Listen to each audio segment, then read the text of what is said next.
Welcome to our channel. First video, great topic. So before starting the video, let me give you an introduction. मैं सौरा, मेरा दोस्त, हम दोनों ये channel चलाएंगे देव। और ये चैनल पे मोस्ट ऑफ द टाइम हम लोग गेमिंग ही करेंगे। गेमिंग के वीडियोस अपलोड होंगे या फिर गेमिंग के जितने भी लाइव स्ट्रीम्स होंगे। और कई बार हम लोग बात करेंगे कि कौन से गेम में क्या इश्यूज हैं। मोस्टली हम लोग गेमिंग के ही ऊपर रखेंगे। कभी कभी हो सकता है अगर मन अच्छा कर गया, ज़्यादा दिल लग गया, तो हम लोग व्लॉग्स भी अपलोड कर दें। But till then most likely it is going to be just gaming. So let's get back to the topic. BGIS, great platform for underdogs to actually come forward and show their love and their passion for a game that they have been playing for years.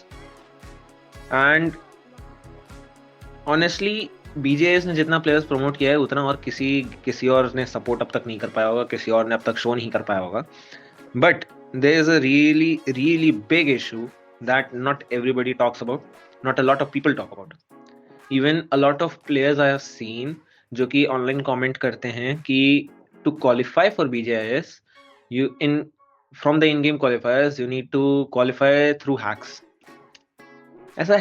ऐसा most of the लोगों को लगता है और सच्चाई ही है, क्योंकि बहुत सारे लोग इस गेम को खेलते बहुत प्यार करते हैं, लेकिन क्वालिफाई करने के लिए उन लोगों को जो चाहिए वो है किल्स.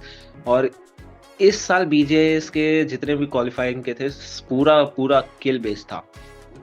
और मैं ये नहीं कह रहा कि ऐसा नहीं होना चाहिए. ऑब्वियसली बेंचमार्क हाई होना चाहिए, क्योंकि टूर्नामेंट है, पूरे देश में सबसे हाईएस्ट लेवल पे टूर्नामेंट है ये फॉर अंडरडॉग्स. तो first of all, first step for all many upcoming players. But what BGIS in-game qualifiers are meant to be. In-game qualifiers are meant to test skills. ठीक है, ये skills test करता है, तुम्हारी decision making को test करता है, तुम्हारी टीम का कोऑर्डिनेशन टेस्ट करता है और तुम्हारी कंसिस्टेंसी को रिवॉर्ड करता है. ठीक है, तुम कैसे रोटेशंस लेते हो, कैसी फाइट्स लेते हो, कैसे तुम्हारे बाहर के एक्सटर्नल फैक्टर्स हैं, जो कि बहुत सारे फैक्टर्स, जैसे तुम्हारे कैसा सिस्टम है, कैसा तुम्हारे सिनर्जी है टीम की, ये सब कुछ तुम्हारा डोमिनेट करता है ड्यूरिंग इन गेम क्वालिफायर्स. बट सबसे बड़ा इशू इसमें जो आता है वो है लो एंड डिवाइसेस का. लो एंड डिवाइसेस का स्ट्रगल ऐसा है कि अगर आप 60 FPS हो, अगर आप 40 FPS हो, और आप सोच रहे हो कि अगर आप इन गेम क्वालिफाई कर लोगे तो आप राउंड 1 में पहुंचने के बाद आप अपने फादर को कन्विंस करोगे, फिर आपने जो पैसा जमा किया उससे आप खरीदोगे. इट इज रियली हार्ड, क्योंकि लो एंड डिवाइस को क्वालिफाई करना ही बहुत मुश्किल है. क्योंकि सेम मैच में एक बंदा 40 FPS पे खेल रहा होगा, एक बंदा 60 FPS पे, और एक बंदा 90 और एक 120. अगर आप कभी भी कंपेयर करोगे, आई am not talking about skills, I am talking about device का इतना इशू है कि मैं खुद 60 FPS पे खेलता हूँ, मेरा दोस्त 60 FPS पे खेलता है, और हम लोगों को बंदे मार के गायब हो जाते हैं, हम लोग की स्क्रीन पे नहीं होते, वी कांट सी देम.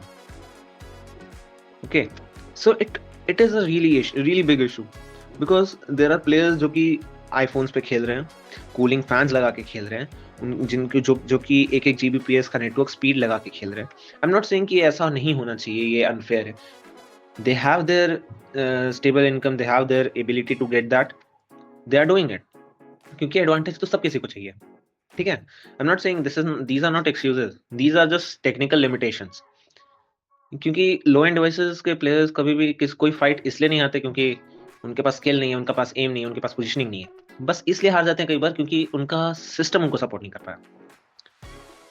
उसके बाद सबसे बड़ा इशू जो कि इस साल बीजेएस के दौरान हुआ है और कई लोगों ने फेस किया होगा, वो है टीम टैग हंटिंग. अगर प्लेन में आ गया, स्पॉन आइलैंड पे कोई भी स्क्वाड को दिख गई कि अगर इस बंदे का नाम ऐसे जैसे IGX करके लिखा हुआ है या फिर IQX करके लिखा हुआ है, तो उन लोगों को हंट कर रहे हैं लोग. मेरी खुद की टीम को लोगों ने हंट करके मारा है. दे डिड नॉट केयर कि उनका गेम कैसा जाएगा, क्योंकि उन लोगों ने तो क्वालिफाई नहीं किया, उन लोगों ने सबमिट तक नहीं किया. उनको बस चाहिए अब कि जिनका सपना है हम उसको भी हटा दें. उनका गोल जीतना है ही नहीं. Their main goal is to eliminate a team that has a team tag. इसकी वजह से जितने भी qualifier in game qualifier rounds होते हैं वो सारे के टारगेटेड लॉबीज बन जाते हैं, जो कि अनफेयर एंगेजमेंट्स हमारे लिए बन जाते हैं, जिसमें हम लोगों को समझ नहीं आता हम लोग कहाँ पे पुश करें, कहाँ पे होल्ड करें. और इसमें स्किल का कुछ कर ही नहीं सकते. जहाँ पे भी स्किल इशू हो, जहाँ पे कुछ और का इशू हो, हमें समझ में भी आए. But these things we do not exactly get as issues of skills. ESP team sniping. Yes, ESP. A lot of teams have used ESP hacks. I'm not saying everyone, but I'm sure either 2, 3, 10 teams must have used ESP. And even if they didn't, in-game qualifiers, I promise you a lot of teams did use ESP, even if they did not qualify. And that is not fair. हमारे game का we all know कि ठीक है, problem है, but using hacks to qualify is not fair. We need to understand, अगर आपको qualify करना है और आपको समझना है कि आप क्वालिफाई करने लायक हो कि नहीं हो, you need to do it on your own skill, not ESP using. This is me talking to those people who जिन्होंने टीम ESP यूज किया है, ESP यूज करके खेला है. उन लोगों को समझने की जरूरत है कि आपके पास स्किल्स हैं तो आपको ESP की जरूरत ही नहीं पड़ती. हाँ, बंदे नहीं मिलते हैं, लेकिन 30 किल्स पे भी आप क्वालिफाई कर सकते हो. कई सारी टीम्स 30 किल्स से 35 किल्स 40 किल्स करके बैठी हुई है बिना ESP यूज किए हुए ऑनलाइन. आप कई सारी टीम्स तो क्या बोलते हैं, बैठ के सबके सब स्ट्रीम करते हुए निकाले हैं games. So it's not about not finding enemies, it's about skill. You don't have it, that's why you had to use ESP. Now other issue is hackers जो कि गेम में बस आते हैं, सोलो खेल रहे होते हैं, फिर स्क्वाड खेल रहे होते हैं और टीम में नहीं होता, बस उनको खेलना है और वो पूरा का पूरा गेम खराब करके जाते हैं. मेरा most of the time biggest issues are during the in-game qualifiers is hackers. We get hackers in every game most of the time. Either वो ESP यूज कर रहे होंगे, X-ray यूज कर रहे होंगे या फिर bullet hack यूज कर रहे होंगे. And even if you spectate, even if you submit a loss replay, it might take a lot of time before they get actually banned. And during that time उन लोगों ने बहुत सारे लोगों के और गेम्स बर्बाद कर चुके होंगे. Next is no hand cam requirement. A really big issue, one of the biggest issue. क्योंकि अगर हैंड कैम मैंडेटरी नहीं है, वी ऑल नो, क्योंकि कई सारे लोगों के पास उसको मतलब हैंड कैम रिकॉर्ड करने के लिए प्रॉपर सिस्टम नहीं होगा, किसी के पास एक एक्स्ट्रा फोन नहीं होगा, हो सकता है, we all understand this. But hand cam बस होने से इतना हो जाता है कि जो टीम्स क्वालिफाई कर रही हैं वो लेजिटिमेसी के बेसिस पे कर रही हैं.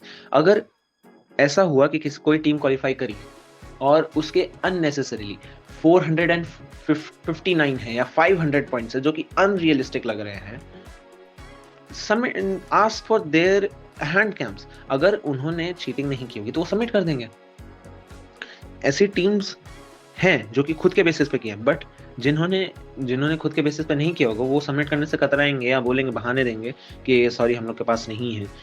लेकिन जिनके पास होगा, जिन्होंने चीटिंग नहीं की होगी, वो बिना झिझक के कर देंगे. और हैंड कैम होने से चीटिंग बहुत हद तक रुक जाती है. कई लोग अपना पूरा का पूरा प्लान उनका खराब हो सकता है क्योंकि वो चीटिंग नहीं कर सकते. Also this is not just a game. Again, कई लोगों के लिए ये बहुत बहुत इंपॉर्टेंट चीज है, कईयों के लिए सपना है. जब 2018 में PUBG आया, उस टाइम से लेके अभी तक अगर लोग खेल रहे हैं, बार बार खेल रहे हैं, वापस आके खेल रहे हैं. जब बैन हुआ था उसके बाद भी लोगों ने इस गेम को खेलना छोड़ा नहीं. इसका मतलब कि ये गेम नहीं है, ये किसी के लिए कुछ ना कुछ ऐसी चीज है जो कि अब उनके दिल में बसी है.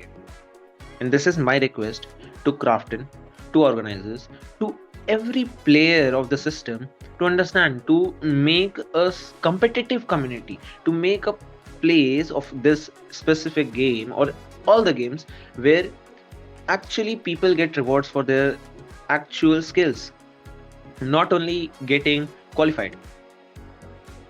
And acknowledging these issues and doing something about it actually gives a fair environment to grow.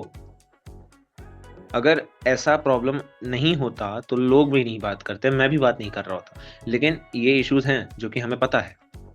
We need to do something about it. Well, thank you. Have a great day and don't forget to subscribe to our channel Bonk Bros.